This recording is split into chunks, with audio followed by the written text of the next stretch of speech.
J'avais rêvé de ce projet. Va. Fais de ta vie un rêve. Voir.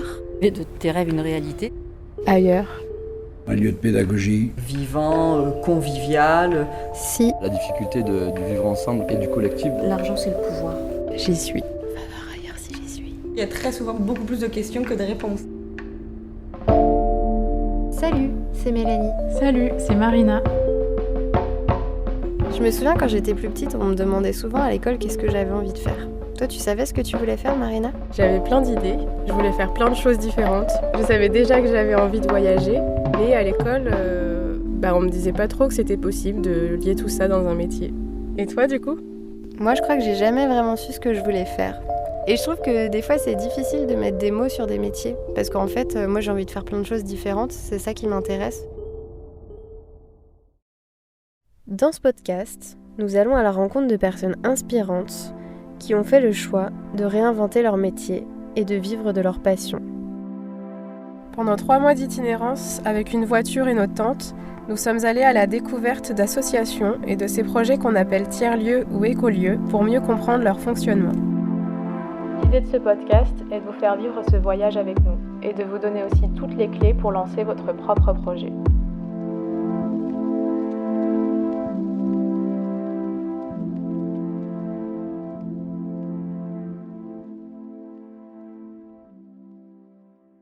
Épisode 2, partie 2, passer le cap des 3 ans.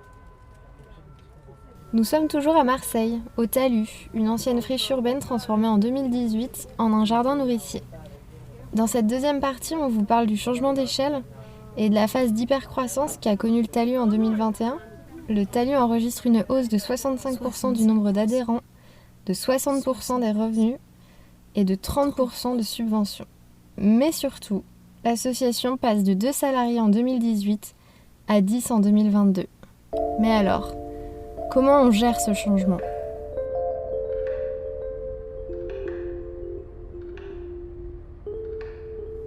L'amour dure 3 ans, dit-on. Eh bien, pour les entreprises et les associations, ce même cap existe. Et il n'y a que 2 issues possibles. Soit ça passe, soit ça casse. Alors, le bénévolat, c'est une modalité qui est complexe, le bénévolat, parce que d'une personne à l'autre, la notion de l'engagement est loin d'être la même. Et donc, plutôt que de faire signer un contrat aux gens en disant tu t'engages à quoi, faut que nous on sache à quoi s'en tenir, faut qu'on puisse compter sur toi, tout ça, dès le début on a pris le parti de dire non, nous on va pas, on va être une asso professionnelle. C'est-à-dire que c'est les salariés qui vont tenir le quotidien de l'asso. Comme à toute création de structure, c'est de l'entrepreneuriat. Hein. On met tous du temps pour essayer de structurer quelque chose et espérer un jour pouvoir se salarier de l'activité qu'on porte. Et du coup, au début, j'étais chômeur. Après, je me suis mis en service civique. Après, j'étais au bout du service civique, donc il n'y avait plus d'options. Donc, on a ouvert, pour ceux qui arrivaient au bout comme ça de leurs droits, un SMIC, et puis moi j'ai mis toute mon énergie dans l'émergence de ce projet pour potentiellement pouvoir porter les personnes qui s'investissaient ici. Aujourd'hui on est 10 salariés, donc ça a fonctionné, mais bon, au coût d'une énergie importante déployée. Là, on aimerait aborder le côté un peu plus économique et viabilité du projet. On a un budget à environ de 400 000 € par an. Mais il prend 100 000 € par an. Donc c'est un budget qui est divisé en 3 tiers. Il y a un tiers de ressources de vente, diverses et variées, marchandes et non marchandes. Un tiers de subventions publiques, de toutes les collectivités. Et un tiers de fondations, de mécénat financier. Donc en mettant ces briques bout à bout, on arrive à financer les besoins du projet en termes de fonctionnement, d'investissement, et ça a une complexité, c'est que chaque année il faut aller redéposer des tonnes de dossiers pour récupérer ça, et c'est assez précaire. Mais en même temps, en commerce on vous dirait que c'est la diversification parfaite des revenus. Mais il y a eu d'autres partenaires publics comme la région qui se sont engagés dès le départ. l'État avec le terrain. Et après, petit à petit, il y en a plein d'autres qui ont raccroché les wagons, le département, la politique de la ville et toutes les fondations qui nous soutiennent et qui sont sur notre site internet. Beaucoup de fondations privées. Et après, faut pas négliger le fait que c'est beaucoup de relationnel, beaucoup de rencontres. Faut jamais déposer un dossier comme ça sans avoir rencontré les personnes qui gèrent le dossier. Et il n'y a qu'une relation humaine qui permet aux gens d'ancrer la compréhension de ce que tu fais en fait. Derrière le dossier, c'est une formalité. Mais c'est beaucoup de boulot. Parce que là, on est 2 salariés à faire que ça. Faire de la relation partenariale, à déposer des dossiers, à construire des dossiers, à les alimenter, à faire des rapports d'activité, faire un rapport financier, c'est lourd. On a vu qu'il y a eu une grosse évolution en 2021 avec des nouveaux salariés, etc. Est-ce que tu veux nous en parler un peu et nous expliquer comment est-ce qu'on s'adapte à un changement aussi important? C'est pas facile à gérer parce qu'on passe d'un projet et d'une association et d'une structure un peu bricolée à un moment où tout potentiellement éclate. Donc ici, c'est vrai qu'on a un projet qui a 2200 adhérents, on accueille beaucoup de public. L'année dernière, on a fait 88 événements festifs, événementiels et culturels. Et on était conscient qu'à un moment donné, il fallait remettre ça d'équerre et proposer une structuration qui permette de sécuriser toutes les personnes qui sont impliquées ici, autant financièrement qu'en termes humains. Et qu'il fallait cadrer tout ça, qu'il fallait restructurer, qu'il fallait en fait passer d'un projet bricolé à une structure de croisière qui puisse absorber les années à venir plus sereinement. Et donc ça a impliqué un énorme tas de remises en question. Tu nous disais que vous étiez tous hyper sollicités, que vous faisiez des heures supplémentaires. Et comment à un moment vous vous êtes dit « Ok, on stoppe et on réfléchit à une organisation un peu différente ». C'est un peu le truc, c'est qu'on n'a pas stoppé en fait. On a juste pris plus de temps. Et aujourd'hui, c'est la meilleure chose qu'on ait pu faire. Parce que ça a fonctionné. Ça a tué dans l'œuf tout un tas de problèmes qui étaient vraiment énormes au sein de la structure. Et aujourd'hui, tout le monde est extrêmement content de la direction dans laquelle on avance et de la situation dans laquelle on est. Donc, oui, on a fait beaucoup d'heures sup, on a fait beaucoup de bénévolat, on a fait beaucoup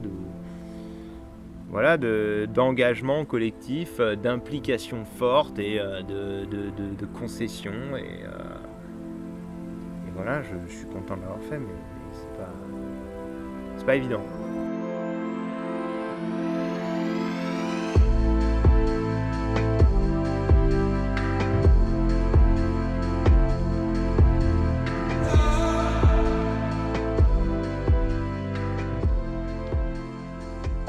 Et concrètement, comment vous avez fait? Est-ce que vous avez été accompagné, fait des formations, mis en place plus de réunions? On a intégré un conseil d'administration un petit peu plus investi, parce qu'on avait un peu un conseil d'administration fantôme avant, qui a pris vraiment sa place d'employeur au sein du projet, parce que dans une asso, c'est le conseil d'administration qui est employeur. Qui a vraiment eu à cœur d'améliorer la situation, d'essayer de sécuriser tous les gens qui avaient dans cet asso, parce qu'il y avait une crise quand même qui couvait. Et on a une des administratrices qui a rejoint le projet, qui était responsable du DLA chez France Active, c'est un diagnostic local d'accompagnement, qui en fait a la charge d'accompagner les associations employeurs dans un diagnostic qui leur permet d'identifier des problèmes sur lesquels ils pourraient être accompagnés. Et c'est financé finance un accompagnement. Et donc on a fait ce diagnostic, on a mis les mots sur tous les problèmes, on a dit ok, on va y aller. On s'est entouré de 2 conseillers experts, on a mis des dates et on a avancé sur tout un tas de sujets. Le truc, on s'est séparé de 2e cofondateur, donc Valentin Charvet à ce moment-là, qui avait une différence de vision importante.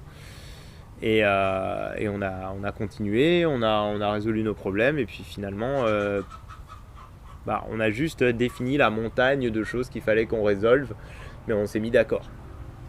Après on travaille, mais l'idée c'est déjà de se mettre d'accord sur une direction, enfin, une vision, une stratégie qui permet d'y arriver et une manière opérationnelle de transformer une montagne en petits cailloux. C'est quoi les outils pour vous permettre de vous organiser tous ensemble, de prendre des décisions collectivement et de faire en sorte que ça fonctionne? On a des outils, on a des outils qui sont humains, des outils qui sont organisationnels, des outils qui sont informatiques. Organisationnellement, on a une semaine qui est définie pour tout le monde, chaque semaine. Sur une semaine, il faut avoir réussi à faire émerger toutes les problématiques, avoir offert une réponse ou en tout cas un axe de travail à toutes les problématiques qui apparaissent. L'idée, c'est que chacun puisse s'exprimer et un moment pour s'exprimer à propos d'un sujet donné. S'il n'y a pas ce moment-là qui est sanctuarisé, ça n'arrive pas. Et du coup, on a, vous verrez demain, les réunions d'équipe, c'est qu'en fait, à 13h30, on fait une réunion avec tout le monde, en rond. Chacun dit comment il se sent cette semaine, sa météo de la semaine, s'il y a un problème, qu'il puisse exprimer le fait que c'est pas de votre faute les gars, mais qu'en ce moment j'ai un problème dans ma vie, je me sens pas bien, tout ça, ou ça va très bien, c'est super soleil. Mais au moins il y a ce moment pour le dire. Tout le monde est là? Ah ok, très bien. Et on commence la réunion. Il y en a qui n'ont jamais fait de réunion. Mélissa. Donc l'idée c'est qu'on fait un tour de table où chacun dit comment il se sent en ce moment et c'est le moment d'expliquer aux autres s'il y a une raison pour laquelle t'es pas forcément bien ou voilà. Et de revenir sur ce qui s'est passé un peu la semaine dernière dans le sens qu'est-ce qui s'est bien passé ou qu'est-ce qui s'est moins bien passé, qu'on puisse revenir un peu dessus. Et potentiellement remonter ça en réunion de cordeau et mettre des mesures correctives. À tout ça. Voilà. Donc, qui veut commencer? Qui n'a jamais commencé? Et puis après, nous, on passe en réunion salariée de coordination. Et en réunion de coordination, on va parler des problèmes professionnels de chacun, des demandes de congés. Ensuite, on enchaîne sur la coordination collective où on prend jour par jour, heure par heure, et on vérifie que tout est bien calé. Il va y avoir des orgas à faire, des transferts de personnel, il ne faut pas oublier ça, tout ça, il faut coordonner toute la semaine.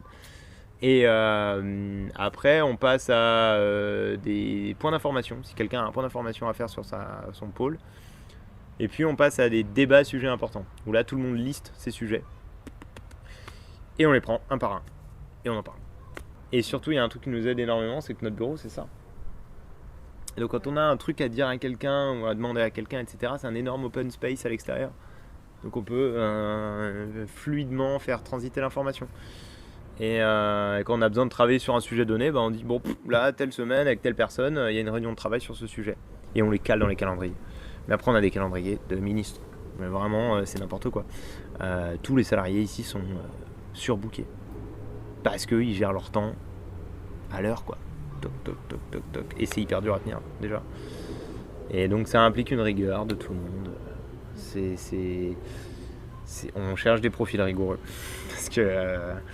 Parce que sans la rigueur d'une personne, c'est la chaîne qui prend en fait derrière. Et du coup, tout le monde a un sens du collectif. On essaie de développer ce sens de la responsabilité. On essaie de développer aussi le sens du soin à l'humain.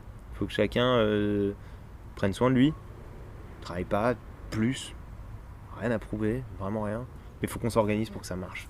C'est les systèmes d'information numériques, oraux, organisationnels qui font qu'une structure tient debout. Parce que si t'as pas ces systèmes-là, je vois pas comment ça peut fonctionner. Et il y a plein de moments qui nous permettent de partager, globalement en fait le site en lui-même il nous permet de partager plein de choses puisqu'on est tout le temps sur les tables et il n'y a pas de distinction de telle table est acquis, on partage tous les lieux et puis il y a plein de moments communs, notamment le repas et le café du matin, des moments où on se retrouve et où, donc là on est vraiment tous ensemble. C'est vrai que le fait que toute l'équipe travaille au même endroit, ça facilite une organisation plus horizontale. Globalement, il y a plein de petites tâches liées au fonctionnement quotidien du projet qui sont réparties entre tous et toutes, notamment avec la préparation des repas le midi ou l'entretien des espaces communs, où tout le monde participe. Et du coup, ça permet d'effacer les différents statuts hiérarchiques et de placer tout le monde au même niveau. Voilà, bien à plat, regarde. Donc là, c'est notre dernière journée au talus. Il nous restera une soirée. Et donc on découvre le talus sous un autre format, c'est-à-dire sous la pluie. Et on découvre surtout ce que c'est que de ne pas avoir de bureau.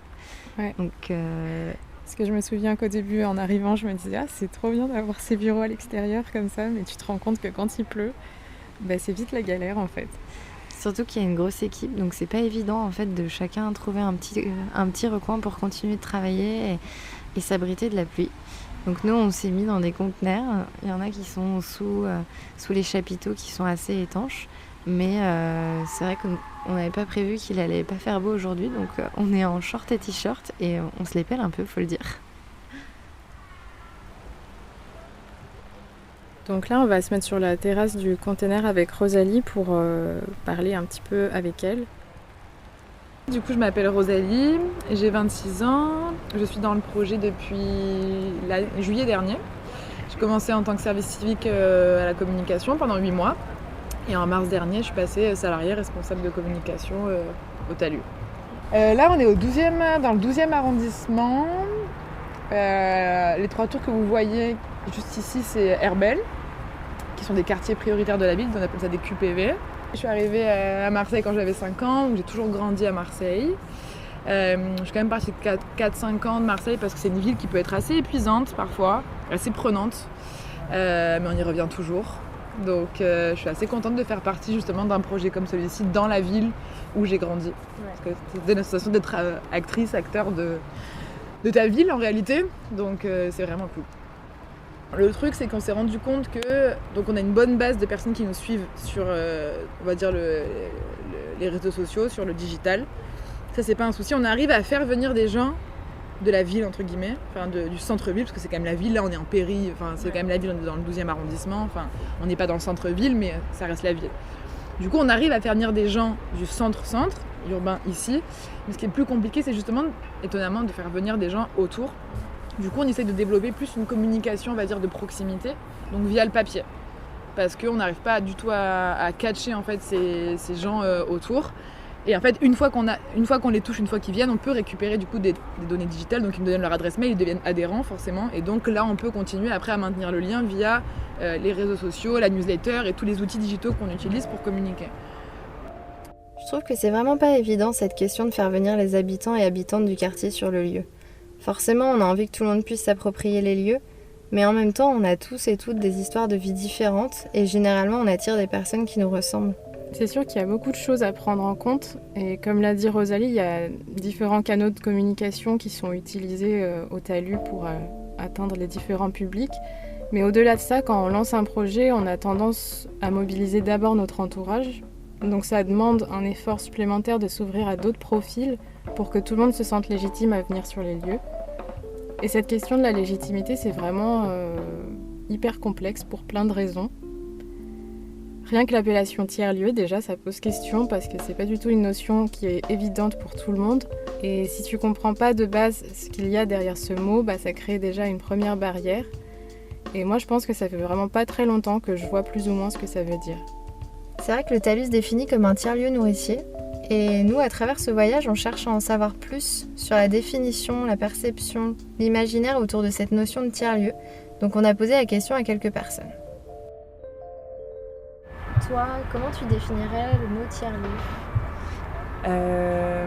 Du coup, justement, c'est un mot que... Enfin, c'est pas qu'il me pose problème, mais je l'utilise moi-même, mais finalement, je sais pas ce que ça veut dire. Moi, je dirais que c'est un espace communautaire, déjà, où il y a des activités qui sont... Enfin, mon idée à moi, c'est des activités qui sont connexes, mais qui sont transversales, on peut dire. Voilà, où tu peux, sur un même lieu, peut-être aller bricoler, ou tu peux aller jardiner.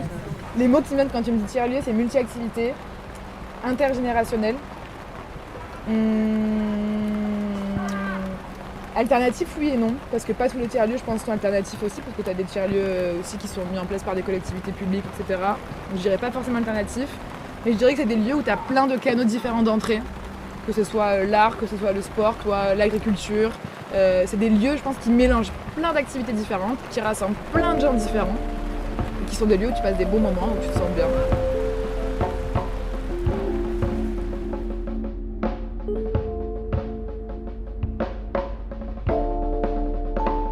Donc là, on est samedi et c'est notre dernier jour au Talus. On arrive pour le premier événement de la programmation d'été. Salut, ça va? Oui, toi? Oui, très bien. Je fais un petit tampon. Hop.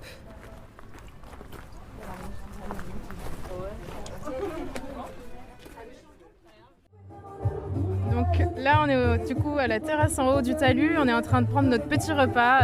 Il y a la petite musique derrière. C'est une ambiance très sympa, très conviviale. C'est drôle parce qu'il y a des gens qui sont dans le jardin en train de jardiner. Il y en a d'autres qui sont en train de danser en bas. C'est très cool.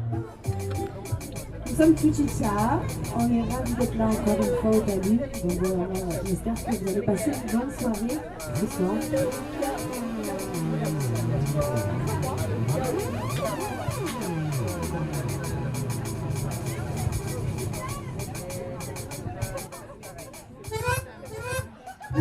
Merci à Clotilde, Lou et Mika pour nous avoir hébergés tour à tour durant cette semaine à Marseille. Et dans le prochain épisode, on vous emmène à côté de la Camargue, à la rencontre d'Émilie et Ludovic, dans un tiers-lieu en construction. Et va voir ailleurs si j'y suis.